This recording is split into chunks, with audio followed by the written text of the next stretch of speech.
Indonesia বিশ্বের সবচেয়ে বড় মুসলমান দেশ, কিন্তু এক সময় তাদের টাকায় হিন্দু দেবতা গণেশের ছবি ছিল। অনেকেই এটি নিয়ে ভুল বোঝে, বলে ইন্দোনেশিয়ার মুসলমানেরা নাকি আজও হিন্দু সংস্কৃতি পালন করে, কিন্তু বাস্তবতা একেবারেই ভিন্ন। ইন্দোনেশিয়া গঠিত হয়েছে 1.7 লক্ষেরও বেশি দ্বীপ নিয়ে, যার মধ্যে বালি দ্বীপে আজও হিন্দুরা সংখ্যাগরিষ্ঠ। পুরনো ঐতিহ্যের অংশ হিসাবে গণেশের ছবি মুদ্রায় ব্যবহার করা হয়েছিল। ইসলাম এখানে এসেছে আরব মুসলিম ব্যবসায়ীদের মাধ্যমে। তাদের দাওয়াত, সততা ও ভালো আচরণে মানুষ ইসলাম কবুল করেছে, কোনো তলোয়ারের জোরে নয়।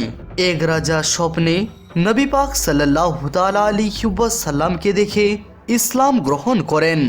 তারপরে অনেক রাজ্য ইসলামে দাখিল হয়, কিন্তু কারোর উপর জোর করা হয়নি।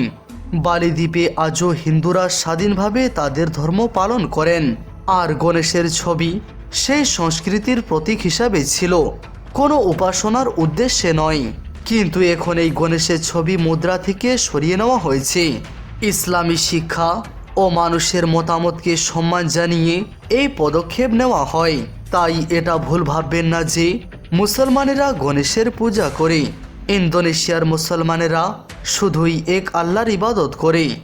সত্য জানুন, গুজবে কান দেবেন না, শেয়ার করে সবাইকে জানাতে ভুলবেন না।